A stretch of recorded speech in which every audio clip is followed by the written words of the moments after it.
excited for the word? Amen. Okay, so umpisahan ko kagad because it's quite long. But thank God for the Holy Spirit, His direction, sa Kanyang pag-enlighten sa atin ng salita ng Diyos. We are already in part 3 of the book of Revelation. Alright, chapter 2 pa lang, pero part 3 na po tayo. The revelation of Jesus Christ. Amen po ba? And hindi na po tayo natatakot magbuklat ng ating book of Revelation, no? It's not anymore something to fear because we realize this is the unveiling, no? The removal of the veil. And we get to know Jesus more and more. So far, napakadami na po tayong natutunan.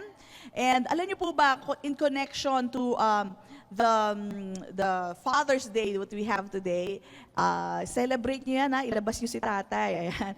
Ay, alam niyo po ba, si Jesus din po ay tinawag na everlasting Father. Did you know that? Doon po sa Book of Isaiah, binanggit po doon, for unto us a child is born, unto us a son is given. Alright? Doon sa verse na yon, nakalagay din po doon, the everlasting Father. He's called the everlasting Father. So Isaiah pa lamang po, dinideclare na siya as Father as well. So again, the point there is, though there are three, but yet they are one. Sila po ay isa. Amen? So, yan po ang karagdagan na another revelation about Jesus Christ. Okay? And again, as we open our books, our Bible to the book of Revelation, our goal is to receive more of Jesus. Sabihin nga natin lahat, more of Jesus. Because this is the revelation of Jesus Christ. Okay? At sasagutin po natin ang katanungan na, what does this reveal about Jesus Christ? Even though as we read the letters of John to the different churches, ang katanungan pa rin ay, ano ba ang nare-reveal nito patungkol kay Jesucristo? Diba? Right, and as a review, let us together read. Babasahin po natin to, yung mga items na natutunan natin in the last 2 weeks, chapter 1 and part 1 and part 2. Alright, so maganda tong i-establish sa heart natin para alam natin kung sino ang nagsasalita sa atin, kung sino yung nagdidikta kay John the Beloved, no? By knowing who He is, alam niyo po, wala pong takot na mananatili sa ating puso. May correction man, nakikita natin yung correction as something given out of love, hindi pananakot, no?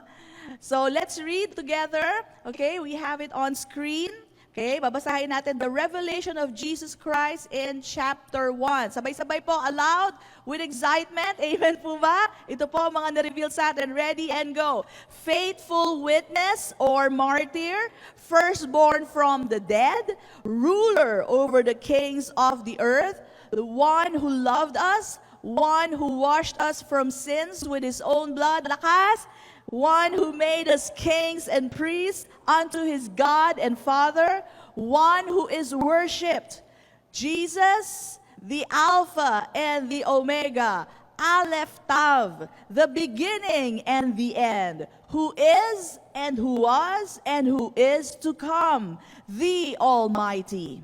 To John, He revealed Himself, the Alpha and the Omega, the first and the last.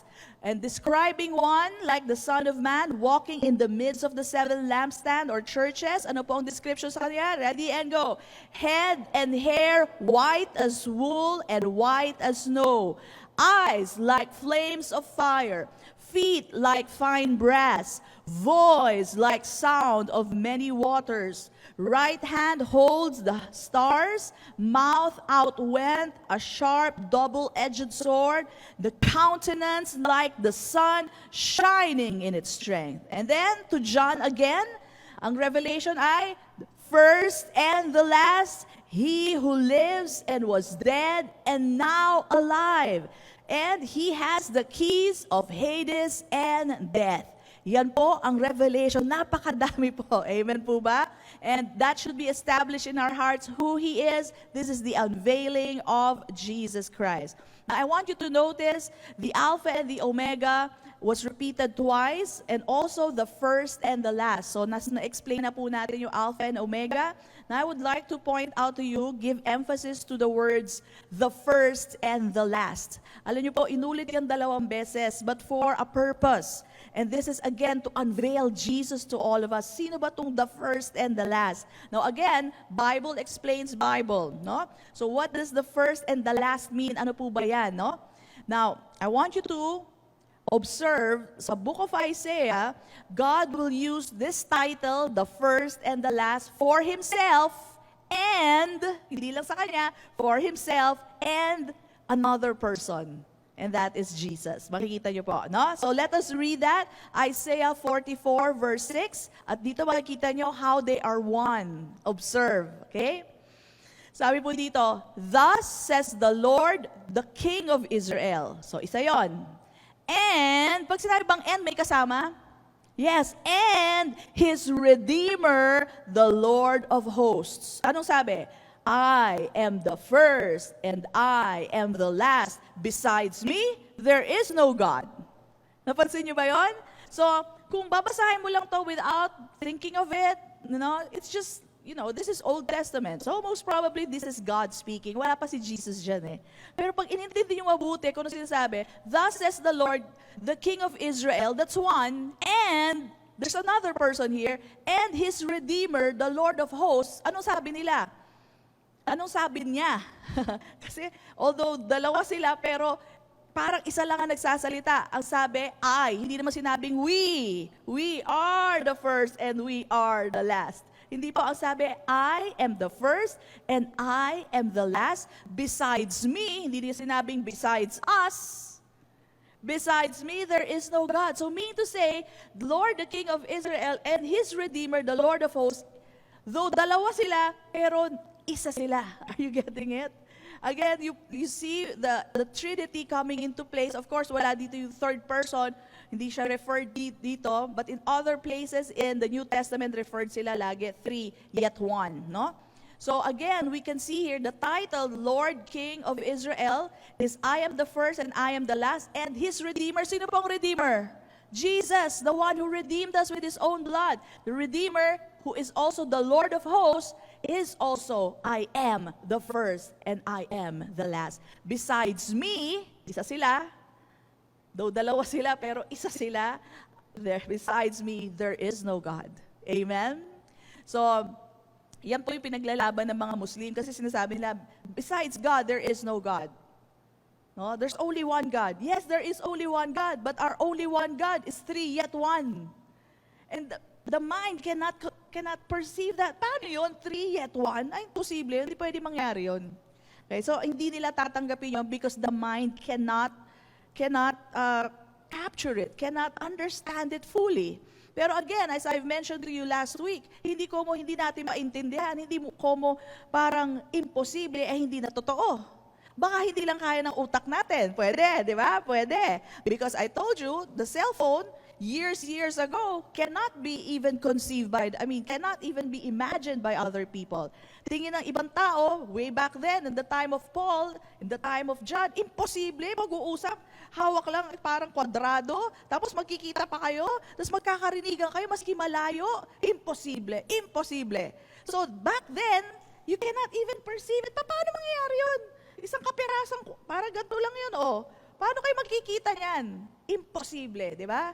So again, but the thing is, it's true. It's real. We know it. We are witnesses to that. Pero hindi makuha ng isip, imposible na. And I tell you, God is high-tech than high-tech. More high-tech than high-tech. Amen?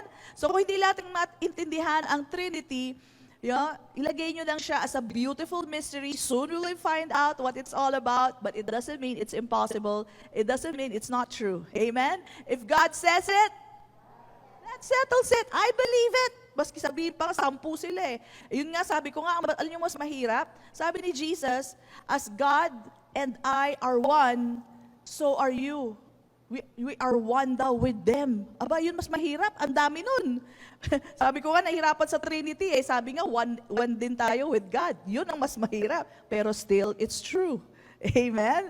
So, we'll understand all of that later on. All right? But in the meantime, take it in as a beautiful mystery, but it is still the truth. Amen to God. Amen? All right. So, let's now go to Revelations chapter 2, verse 1 to 7. Babasahin ko muna lahat yung sulat to the church of Ephesus, and then I'll explain part by part. Okay? So, it says here, to the angel of the church of Ephesus, write. So, ito daw ay susulat ni John. Ang nagdidikta, si Jesus. Okay? These things says he who holds the 7 stars in his right hand, who walks in the midst, sa kalagitnaan, of the 7 golden lampstands, which is the church, no? I know your works. Ito ang salita niya. I know your works, your labor, your patience, and that you cannot bear those who are evil. And you have tested those who say they are apostles and are not, and have found them liars. And you have persevered and have patience and have labored for my name's sake and have not become weary. Hindi napapagod. Nevertheless, I have this against you. These are still the words of Jesus, that you have left your first love. Remember, therefore, from where you have fallen, repent and do the first works, or else I will come to you quickly and remove your lampstand from its place, unless you repent. But this you have, another point nila, good point, ika nga, that you hate the deeds of the Nicolaitans, which I also hate, sabi ni Jesus. He who has an ear, pakicheck nga, may ears ba't po tayo? Do you have an ear? Amen. He who has an ear, so pakinggan natin, let him hear what the Spirit says to the churches. To him who overcomes, I will give to eat from the tree of life, which is in the midst of the paradise of God. Amen. So that is the letter to the church of Ephesus. And we will receive revelation from this, no? So unahin po natin, to the angel of the church of Ephesus. Now, sabihin natin lahat, angel. Now, is this a real angel with wings? Ito ba yung anghel na nasa langit? O tao ba ito? So, ba't ko tinatanong ng ganon? Because the word angel in Greek, ito po kung saan originally written ang New Testament, it's written in Greek, is the word angelos or angelou. No? Which means, marami pong meaning to, hindi lang iisa ang meaning. Which means, angel, pwede yon, or messenger, one sent, an envoy. Okay, so what do I mean by that? For example, if you're using a computer, we use a hardware, a part of the computer, which is called a mouse. Tama po ba? Meron pong mouse. Now, yung hawak mong mouse na yun, hindi yung daga, di ba? Pero mouse din ang tawag. Mouse, no? So, mouse na pwedeng part of the hardware, or another meaning is the real mouse, which is yung hayop, di ba? So, ganun po yun. Minsan 2, 3, minsan 4, 5 pa ang meaning ng isang word. So, ganun din po ito. Itong word na angel, though it is angelos or angelou, it can mean something else. It could be an angel or a messenger, an envoy, one sent. So, kaya ko kailangan to explain because to the angel of the church, this is not an angel with wings. This is angel, a messenger. Okay? Now, I'd like to prove my point by citing to you an example, Matthew 11, 10 to 11. Dito po, ang gamit din po na word ay, sa Greek, ay angelo or angelou. Okay? Pero ang tinranslate nila, messenger. So, nasa sa translator kasi yan no? Pero hindi po mali, no? It says here, for this is he of whom it is written, behold, I send my messenger. Sabihin natin lahat, messenger.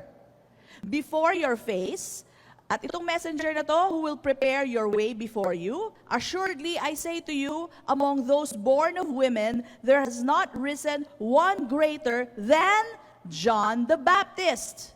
Alright? Now, question. So, this is all about John the Baptist, the messenger. Tao ba siya, anghel?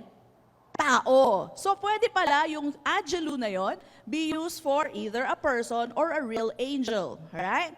But in this case, how do you know? You check the context. So dito, since si John the Baptist ay tao, tao yan. Huh? Okay, so that's one example wherein the translator can either choose to use angel or messenger. Now, I say that because in Revelations chapter 1, we're going back to 1 first, chapter 1, verse 1, may pinakita sa akin si Lord. Tuwan-tuwa nga ako eh. Okay? So, balikan natin Revelations chapter 1, verse 1. Ang sabi dito, the revelation of Jesus Christ, which God gave Him, God gave Jesus, to show His servants. Tayo po yung mga servants na intindihan natin. Things which must shortly take place. And He sent, look at this, ito na, and signified it by His angel. So angel ba ito na ipakpak? O angel na tao? Angel, and then sabi, to His servant John. Alright? So medyo, hindi ka sure, di ba? But upon further studies, I looked into the Greek. I love looking at the Greek. Alright? Ito palang word na to. Asan yung to? His angel to his servant John. Okay? The word to, T-O. The Greek word na nakalagay doon talaga ay hindi to, kundi auto. Meaning, ang meaning nito, himself or the same. Right? So, let's use the same kasi pwede rin yung himself pero mas maiintindihan natin sa English language natin yung the same. So, if you will read it now, and He sent, Jesus sent, and signified it by His messenger, the same, His servant, John. Amen? Kasi kung hindi mo titingnan ng pagano'n, para bagang, una, binigay niya sa angel, and then yung angel binigay kay John. But all throughout the scripture, you will see, si John, kausap talaga ni Jesus. Kausap talaga siya. Alright? So, para kasi sila nagpapass the message, kung angel muna, si Jesus, to si angel, tapos si John.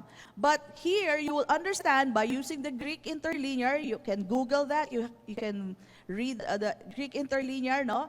Ang sinabi po, He sent and signified it by His messenger, the same, or referring to the same person, His servant John. So, ano ibig sabihin? John is both messenger and servant. Amen po ba? So, yun po yun, no? So, importante po yan kasi pag pumunta na ngayon tayo sa Revelations chapter 2, sunod-sunod po yan to the angel of the church of Ephesus, to the angel of the church of Smyrna. Laging angel, angel. Now, let me just give it to you as an orientation. Lahat po yan to the messenger of the church. Alright? Tapos bibigay yung pangalan, to the messenger. And the messenger usually to the church is, of course, the pastor. No? So sa pastor yan, una binibigay primarily. And what is the job of the pastor? Kung anong natanggap niya sa Panginoon, sabihin sa church. Sabihin sa mga members. Amen? Alright, so with that being clear, okay, let's now go back to the explanation. Jesus walks in the midst of the churches. Hawak-hawak niya yung 7 stars, referring to the 7 angels or 7 pastors or 7 messengers to the churches. All right? And He walks in the midst of the churches. Now, the 7 churches represents churches in all generations. So, meron pong actual na churches na pangalan, Ephesus, Smyrna, meron pong actual, pero they also represent throughout generation a type of church. May tipong gano'n, may ganung klaseng church, no? And scholars say that these churches are actual churches but they represent a dispensation or a system of order. May order na nangyayari, no? In a particular century. Right? A type of church, but we can all learn from these churches. Okay? Amen po ba? Alright, now, may application to para sa atin. Bibigay ko muna ang 4 types of application. Okay? The first application is local.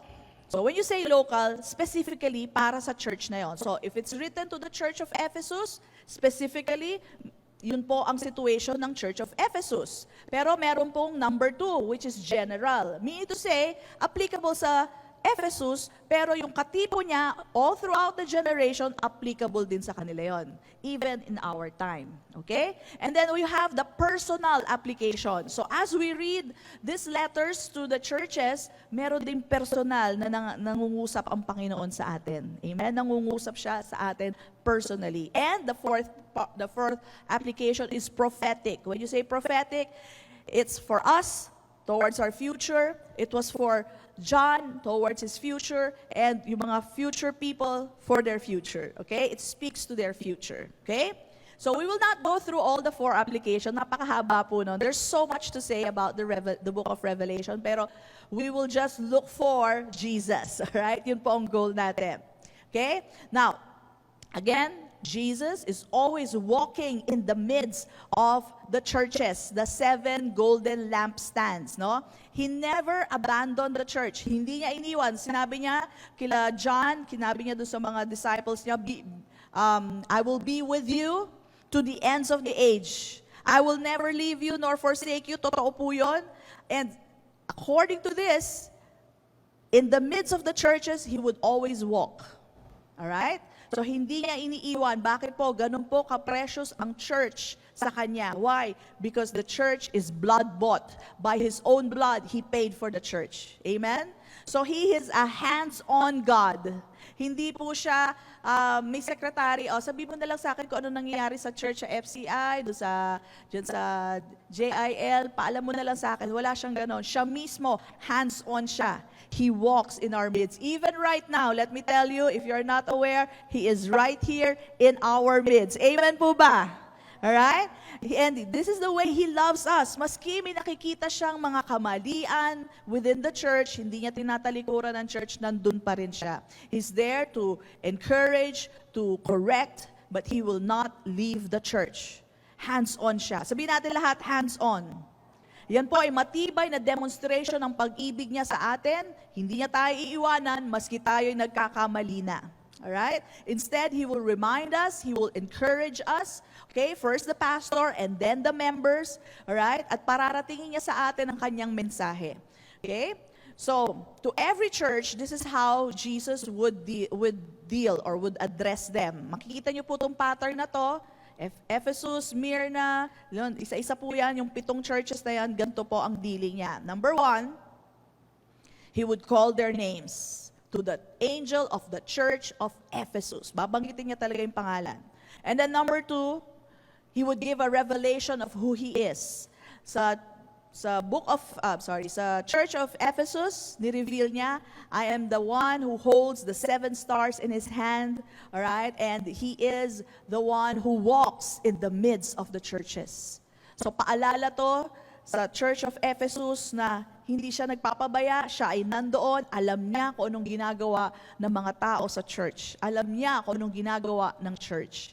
And then He would mention what is good. Kaya niya alam. Detalyado pa yung kung anong ginagawa. Nakalista yun sa kanya. Alam din niya kung ano yung masamang nagagawa. Yung mga maling nagagawa, alam niya. And then, He would be giving encouragement. And then, He would be giving a promise. Yan po ang pattern. And then, finally, He would give the command to hear. Okay? So, that is the pattern through all those 7 churches. Makikita po natin yan as we go along. Okay? So, again, to the angel of the church of Ephesus. Yun po yung pangalan ng church. Do you know the meaning of Ephesus? It means desirable. Ito pong church na to is very desirable. It's a big church, all right? It's in, of course, old Asia. Again, Turkey now, but Asia ang pangalan noon. Okay? And one of the reasons why it was a desirable church, it had great leaders. Mahuhusay ang leaders. Alam niyo kung gaano katitindi? This was led by apostles. So, isa sa mga naging pastor nila, si Paul mismo. Mismo si Paul ang pastor ng Church of Ephesus. He taught there for 3 years. After Paul, alam niyo sino? Si Timothy naman ang sumunod. And then after Timothy, John the Beloved, the one who wrote the book of Revelation, was also a pastor of this church. Kaya mapapansin niyo, si Paul po, alright, sinulatan niya ang Ephesians. Tama? Sino nagsulat ng Ephesians? Paul. Right? And do you know that the book of John, 1 John, 2 John, 3 John, was written by John to the church of Ephesus. Right? Hindi nakasulat yan sa Bible natin, but if you will go through history, you will try to study about the Bible, you know, makikita nyo doon na ang pastor dito ay si John at sinulatan niya to 1 John, 2 John, 3 John. Okay? So, this was a good church, a desirable church, a beautiful church, all right? And Ephesus po ay isa sa mga big cities nila noong panahon noon. And we can also see here, because Jesus revealed himself as the one who holds the stars, the pastors in his hand. At the same time, he's the one who walks in the midst of the church. He is highly involved with the church. Kaya kaya niyang listahin kung ano yung mga good points nila, kung ano yung mga bagay-bagay na nagagawa nilang tama, no? He praises this church, no? But at the same time, sabi ko nga, this is a wake-up call for all pastors, for all church leaders, all right, and members. Alam niya kung anong ginagawa natin. Amen? So, yung mga mabubuti natin ginagawa, maski ikaw lang nakakaalam, alam niyo bang alam ni Lord yon? You know, maybe you gave your chair to someone, o kaya may pinulot kang basura, whatever it is. Nag-usher ka, nag-back up ka, and you feel, nobody notices, nobody thanks me. Maybe, I don't know, hindi naman tayo ganon, but walang naka-notice, but let me tell you, Jesus noticed that. Amen po ba? Nakikita niya lahat ng ating ginagawa. And He takes note of it. Hands-on po ang ating Panginoon. Alright? So, wala po siyang supervisor na pupunta rito at nagre-report sa kanya. Wala rin siya sinasabi, sige, record nyo na lang yan, papanoorin ko na lang pagkatapos. Hindi po. He's hands-on. He sees to it. He's the one who observes what is happening in the church. Okay? So, yan po ang ginagawa ni Jesus. The revelation of Jesus Christ who holds the 7 stars, right, in His right hand and walks in the midst of the 7 golden lampstands. Okay? So you have to know that pastors are held in the hands of God, of Jesus Himself. Kaya nga po, lagi ko sinasabi sa inyo, minsan, hindi ako masyado gustong message, pero I have to teach it. Although I have freedom, but I know when the Lord is telling me what to teach and what not to teach. Damang-dama ko po yan. Alright? And may times talaga, sabi ko, Lord, parang hindi naman masyado maganda yung message. Lagi ko sinasabi sa kanya. But I've learned my lesson na siya naman na nagpapaganda ng mensahe. No? And so, kung anong sabihin niya sa akin ituro, yun po ang tuturo ko. No? So, this is a reminder for all pastors, no? That the Lord has given us authority. But of course, coming with that, we have responsibility. The responsibility to hear Him. No? Siya ang may hawak sa atin. Okay?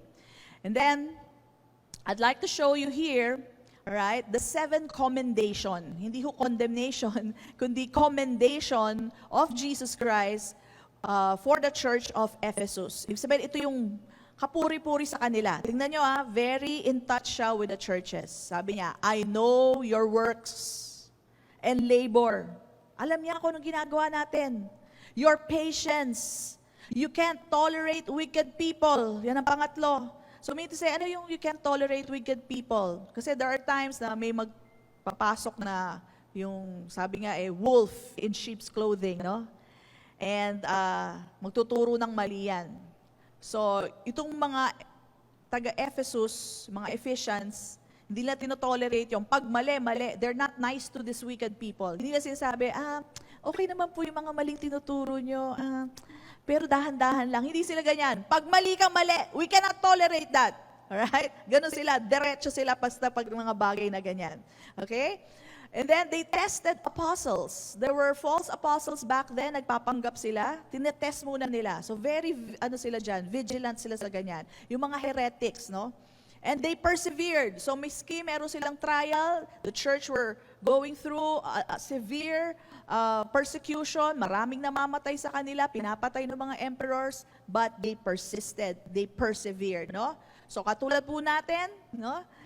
We're going through a trial right now, but we persist. We persevere. Amen? Tuloy-tuloy lang po. And then, number 6, and labored for my name's sake. So, yung labor nila is in the name of Jesus Christ and not weary. Hindi sila napapagod. They don't give up. And number 7, napansin nyo ba? Number 7 na naman. 7 things na naman po. Sabi dito, you hate. Excuse me. You hate the Nicolaitans. Okay? So, explain ko po yan mamaya. So, what does this reveal about Jesus? Again, that's our purpose. No? That Jesus loves the workers. Jesus loves the laborers. He takes note. Uy, si sister ginawa na naman. O si brother, naku, ginawa na naman yun. He takes note of our works and our labor. He takes note of the ushers. He takes note of those who are musicians, the singers, those who are in video, those who are assisting, anything. He takes note of your giving. Naalala niyo the woman who gave 2 mites? Pati ba naman yun na-observe ni Jesus? Pati yung pinapanood niya. Right? And He praised that woman because she gave all that she had. So kapuri-puri, only the woman and Jesus knew that. Tama? Na yung 2 mites na yun na lang pera niya.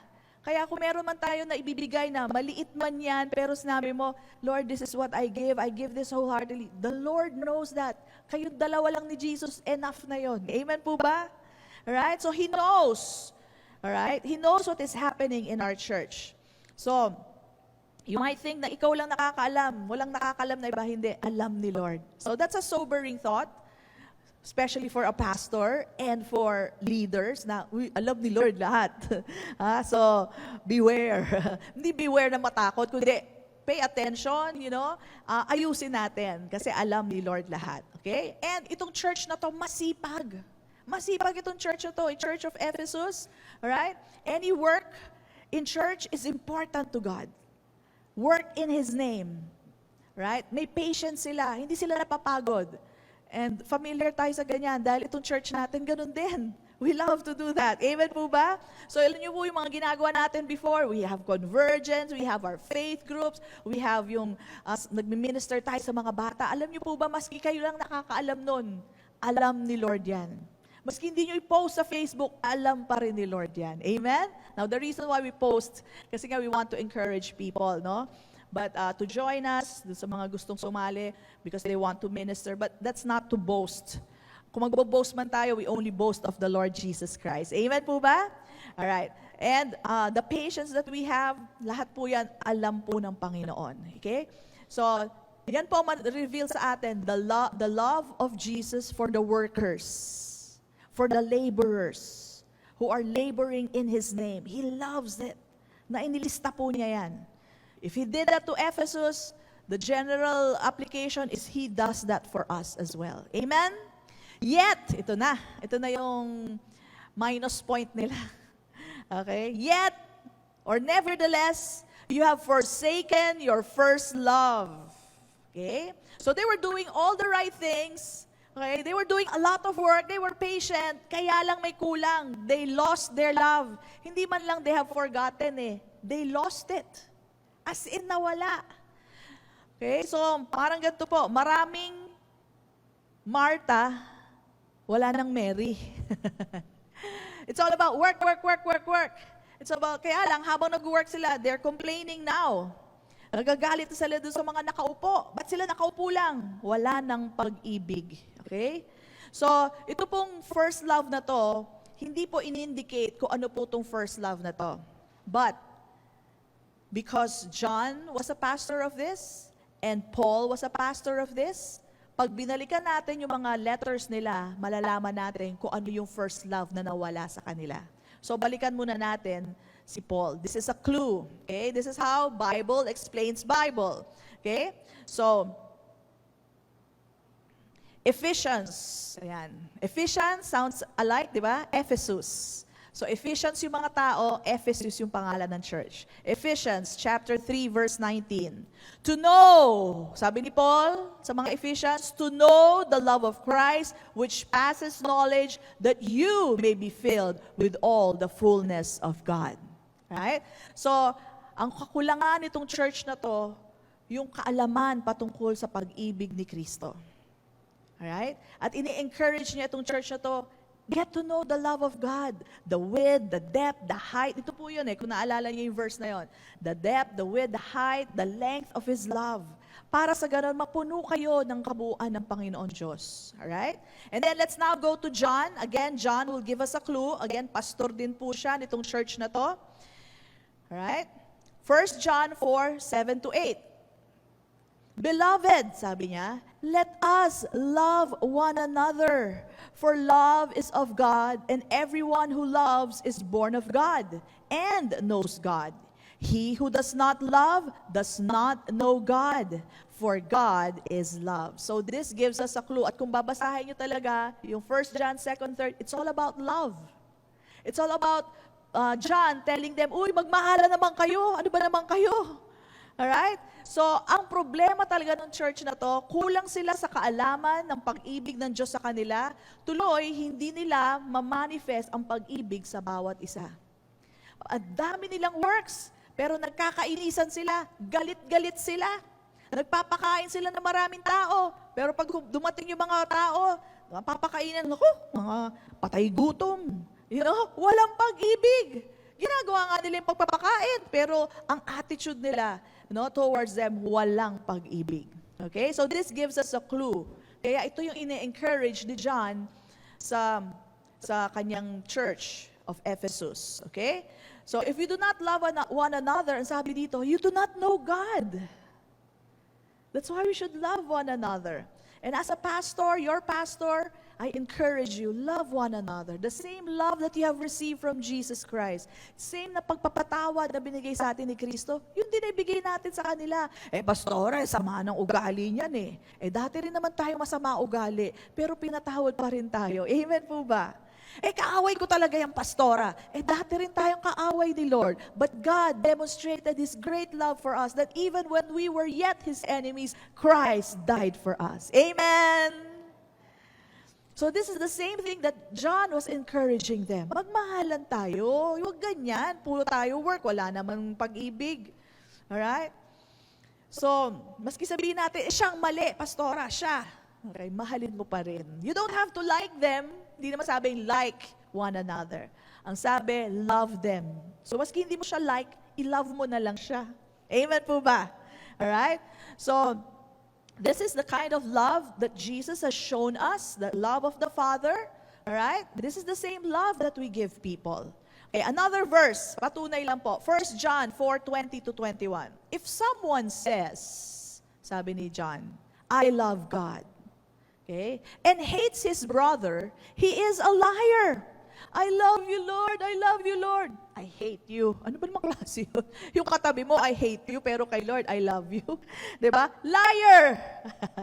Sinungaling daw po. For he who does not love his brother, kapatiran to ka-faith, ika nga. He who does not love his brother, whom he has seen. Nakikita mo ba yung kapatid mo? Sige nga, tingnan mo yung katabi mo. Ayaw nyo tignan. Ayan, tignan nyo. Ayan. Kita nyo sila, di ba? Sabi, he who does not love his brother, whom he has seen, how can he love God, whom he has not seen? Tama? Hindi man natin nakikita ang Diyos, pero sabi natin, I love you, Lord. Gusto nyo patunayan yung I love you, Lord? Mahalin mo ang iyong kapatid. Amen. Alright. At sabi dito, and this commandment we have from Him, from Jesus, that he who loves God, sabay-sabay, must love his brother also. Amen. Praise God. So what is the first love based on these two pastors? All right? What is the first love? It's the love of Christ that we receive and the love of others. Yun ang nawala sa kanila. They lost it. They lost, hindi lang the loving feeling, they lost the love.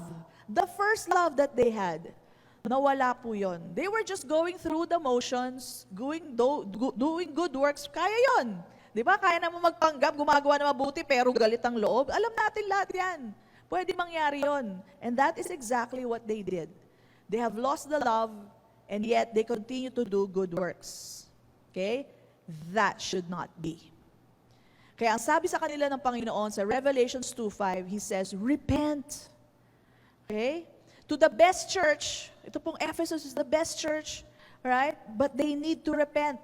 Repent from being a loveless church. Alright?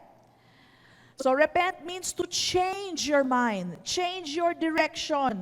At pag sinabing repentant ka, ang ibig sabihin nun, repent and keep on repenting. Bakit po? Kasi alam niyo naman, ngayon, bati tayo.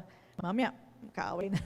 Next week, bati na naman, tapos mamaya magkaaway. Kaya keep on repenting. Pag may nakikita kayo na hindi tama, just change your direction. Just change your mind about it. Sabi nga pala ni Lord, magmahalan. Sabi nga pala ni Lord, maski kaaway ko, mahalin ko ang kapatiran. Amen po ba? Alright. And then, ang sabi doon ni Jesus, if you don't, I will take the lampstand from its place. Tatanggalin daw niya yung church from its place. And ito po ang update. Alam niyo po ba, ang Church of Ephesus, it no longer exists. The rest of the churches there, Smyrna, hanggang ngayon meron pang churches. In Pergamos, meron pa ho yan. But the Church of Ephesus is gone. Wala na po yan. Alright? And to think, they had the best pastors. Okay? There is no longer the Ephesus church. Okay? So what does that mean? If Jesus said it, He will do it. Hindi ho nagrepent itong church na to. Kala siguro nila, hindi siguro gagawin ni Jesus yan. Mabait si Jesus. Hindi niya gagawin yun. Nawala po ang Ephesus church. The other churches remain. To this day, meron pa po. Okay? But Ephesus church is no longer. Okay? So why would Jesus do that? A church operating without love is not good. Amen po ba? What is God all about? God is love. Jesus is love. Amen po? And for a church to operate without love, that is not of God. So that is the reason why the Lord saw this church could not continue. Hindi po pwedeng ganito. Hindi po pwedeng ganito. Alright? So, let's go to 1 Corinthians to prove it. 1 Corinthians 13, verse 1 to 3, you all know this. Sabi dito, though I speak with the tongues of men and of angels, but have not love, I have become sounding brass cymbal or a clanging cymbal. So may cymbals tayo dyan. Pag yan pinatunog na pinanonog, teng, teng, teng, ganyan lang yan. Alam niyo, masakit sa tenga. Masakit sa tenga. Ganun daw ang itsura natin o tunog natin, maingay sa good works, pero wala namang pag-ibig. Maingay lang. Maingay lang yan, di naman totoo ang pag-ibig. So praise God, I do believe, I hope I'm not biased, our church is a loving church. Amen po ba? May pagmamahal po, no? Hindi may pagtatangi, kundi may pagmamahal po. Right? And though, sabi niya dito, I have the gift of prophecy. Wow. And understand all mysteries. Wow, ikaw na, lahat ng mystery alam mo. And all knowledge. And though I have all faith, so that I could remove mountains, but have not love. Ano sabi? I am nothing. So ganun po nag-ooperate yung church na yon. Ang galing nila mag-work. In the name of Jesus, oo. Pero walang pag-ibig, nothing pala yun. Ano pa sabi? And though I bestow all my goods to feed the poor, very charitable, nagpapakain ng isang barangay, ng isang city. Right? And though I give my body to be burned, wow, nagmartir. Alright? But have not love, it profits me nothing. Wala palang saysa yun. So this is the big mistake that they made. Okay? And for the sake of other believers, for the sake of other Christians, this church cannot continue because they will just spread out the no love. Na puro gawa lang, routine lang. Biro mo, may papasok na bago sa church, bagong-bago. Tuturo nila yung good works. Wala namang pag-ibig. Good works, pakainin mo yan. Yan yung mukhang pulubi na yan, pakainin mo yan. Biro mo ganon, ay hindi maganda yon. So kung wala rin lang pag-ibig, at kung hindi mag-repent, sinabihan naman sila, they were given time to repent, but they did not. So history will tell us, Ephesus is no longer. Okay? So that means, hindi ho nagbibiro si Lord. For the sake of other believers, alright, ginawa po yun ng Panginoon. So, first of all, know the love of Christ for you. That's the only way you can give genuine love. Alright? And then, manifest that love to one another. At yan ay patunay na mahal mo ang Diyos. Amen po ba? Are we receiving? Amen? Okay, and then next, another good point that they have. So, hindi naman sila hinahanapan ng mali. Hindi lang mali, no? Maraming pong good points. One good point about them is that they hated the deeds of the Nicolaitans. Sino po yung mga Nicolaitans? Nicolaitans are the followers of Nikolai. O, di ba? Madali lang. Nikolai. So, dapat pala, Nicolaitans. Ayan. Nikolai is a deacon. Deacon siya, one of the leaders, the helps there, but he's not the pastor. He's very ma-PR na tao. May kilala kayo mga ganyan, ma-PR talaga sila. Ma-PR, tapos magaling sila, very charismatic. That ang nangyari po, he swayed the people to follow him instead of the pastor. Mali yun, di ba?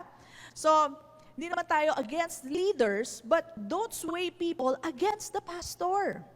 Na, yung pastor nyo mali, tinuturo yung pastor natin, dapat ganito. Kunwari may tungkol sa prayer, nagturo yung pastor prayer. Ang ganito ang prayer, ganyan. Tapos yung Nicolai would teach something else. No? Hindi, dapat ganito. Yung sinabi ni Pastor mali yun, itong tama. Dahil charismatic, dahil magaling magsalita, nasusway niya yung mga tao. So sabi ni Lord, you hated the deeds of the Nicolaitans, which I hate. So God hates those. Ayaw niya yung mga, biro mo, may tinalaga siyang tao doon. Authority doon sa church, tapos may kumukontra doon sa church. Kumukontra sa pastor. Ayaw ng Panginoon yon. You know? Remember, kaya nga nireveal niya yung sarili niya as the one who holds the stars, the angels, the messengers, the pastors in His hand. Hawak ko yung mga yan. Okay? So, huwag niyong gaganunin. They are given authority. Okay? So, Nicolaitans simply means victorious over the people. Now, that's in the negative sense. Meaning to say, they manipulate the people. Minamanipula nila. But the good thing is, the Ephesians or Ephesus church hated the works of the Nicolaitans. Alam niyo, minsan kasi ang pagsusway ng isang, I'm sure wala naman tayo ng ganyan dito, no? But ang pag-sway nila, minsan, tama naman yung tinuturo nila. Kaya lang, alam nyo, sa isang teaching ng pastor, sa isang 1 hour of service, the pastor could not tell you everything, all sides, all aspect. So, ang gagawin ng Nicolaitans, or yung ganong klaseng mga tao, they would give a side na hindi naman binanggit ng pastor. Ang natural, alam nga namang tuloy-tuloy yung lahat ng aspeto mako-cover ng pastor in one service. Ay, hindi pwede yun. Gusto nyo buong araw, mako-cover natin. So, kukuha lang sila ng isang side na hindi naman nabanggit ng pastor. So, they are right scripturally as well, but their intent is to get the people, to sway the people para sila ang sundin, which is not right.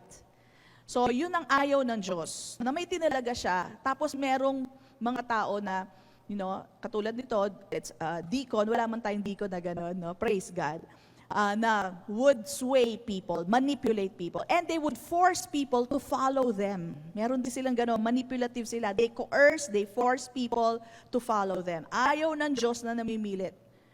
As a pastor, I do not force anyone. I encourage you to come and attend church. I encourage you to obey what the Word of God tells us, but I do not force anyone. Ililay down ko lang sa inyo ang salita ng Diyos. Now it's between you and God. Pero hindi ko kayo pipilitin. Amen po ba? I've heard some horror stories, and I believe yung mga ganon, horror talaga eh. Hindi yun pastor. Baka pastor-pastoran lang yun. Bigyan ko lang po kayo ng example. So you have an idea, no? So a member of us told us na yung pastor na tinutulungan niya, finor siya na tulungan kasi pastor niya may business. Okay, no problem. Si Paul din may business, no? So, may business. Sabi ng pastor, tulungan mo ako sa business na to. Hinihingan ng finances. Hindi niya matulungan. Sabi daw sa kanya, pinapagpag ko na ang paa ko. And I curse yung business nyo. Bahala ka sa business mo. Sabi ko, hindi yun pastor. Ha? A pastor is not supposed to curse anyone. Alright? He's supposed to bring the declaration, the blessing of the Lord Jesus, but not to curse anyone.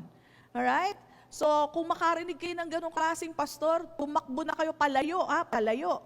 That is not a pastor because in the hands of the Lord are pastors. And they're the ones who are directing them. Now, God Himself does not force anyone. May pinilit ba dito ng Diyos para umattend ngayon? Wala, di ba? Alam natin hindi tayo pinipilit ng Diyos. Pero pag namilit ang isang pastor, I do not think he is or she is a pastor. No, no, no, no. Run far from that pastor. Sabi ko, hindi pastor yon, tumakbo ka na. Alright? Bino mo, ika-curse daw yung business niya. That's so wrong. Okay? So, going back. So, leadership is not about forcing people. Right? Hindi kami po CEO ng church. Ha? Hindi kami, gawin mo to, gawin niya, hindi ganon. Tanong niyo yung staff natin, hindi po ako ganyan. Okay? It's not about ordering people around, no? It's by the Word and the influence of the Word. Okay? By the Holy Spirit. Okay? So, praise God, we do not have a loveless church. Praise God, we don't have any Nicolaitans that I know of. Amen. So, check. Yan po personal application natin, no? General application and personal. So, whoever has ears, may tenga po ba tayo? Pakicheck lang po. Yes? Alright? Let them hear what the Spirit says to the churches. So, hindi lang sa Church of Ephesus, sa lahat po ng church na mababanggit natin, 7 po yan. We can learn something from them. And know that you are loved by Christ and continue to love one another. Okay? At ang permission, gift po ni Lord, is that He promises that He will give permission to eat of the tree of life. Ano itong tree of life? The one that Adam failed to eat from. Wow, tayo matitikman natin. No? If you overcome, if you will walk in love, if you will also hate those Nicolaitans, ayan, meron po tayong permission to eat of the tree of life. So napakaganda po nun, no? So again, it benefits us to learn from these churches. Sabi nga, if you have ears, let them hear what the Spirit says to the 7 churches. Okay?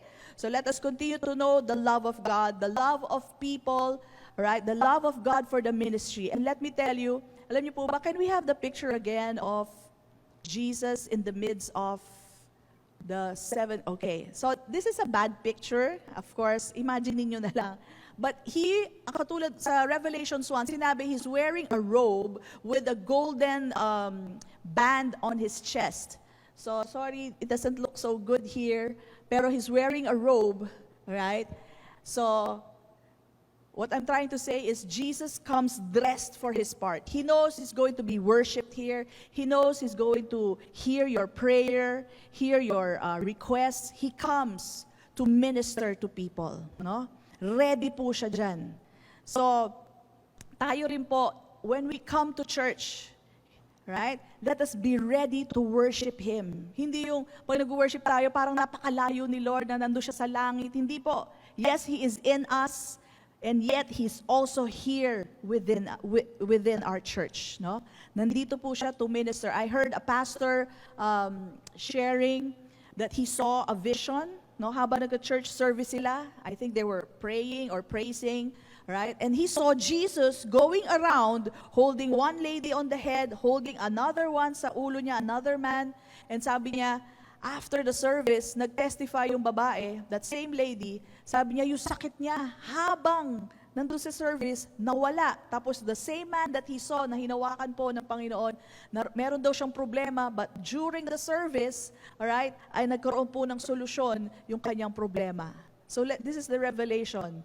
Jesus is here with us today. He is dressed for the part. He's ready for you. He's ready to hear our worship. He's ready to minister to us, to minister grace and peace. And He's watching us. He's loving on us. He's loving the way you are hearing the word, receiving His word in your heart. He's loving that. And baka akala nyo, hindi nakikita ni Jesus ang ginagawa ko. Hindi po, lahat po yan recorded. Alam na alam niya. No? Yung mga natutulog, alam din yan. Joke lang. Okay lang yan. No? At least nakatulog kayo. But He knows what is happening in the church. Amen? He is here with us right now. And so when you worship Him, don't worship Him like He's far away. Worship Him like He might be sitting down somewhere here or beside you. You don't know because we don't see Him. Amen? Pero sinabi ng salita niya that He's walking in the midst of the church. He is a hands-on God. He knows what is going on. He knows what is going on in our hearts. Amen? And He wants us to walk in love. Why? Because He is the Lord who loves each one of us. Biro mo, i-hate kita samantalang mahal ka ni Lord. You know, He's offended by that. He doesn't want that. He wants us to walk in love. He wants us to honor the pastor that He has given. The one He has given authority. This is the way He sees the church. Amen? And, personal, again, if in case nakita mo yung sarili mo, oops, hindi ako lumalakad sa pag-ibig, repent. there is time to repent. Amen po ba? That's a personal application because Jesus is here. He knows what we are going through. He is ministering to us grace and peace. May problema ka? Sabihin mo sa Kanya ngayon, He is listening to you. He is hearing you right now. Amen po ba? Did you receive something today? Amen. Palakpakan po natin ang Panginoon. Praise God!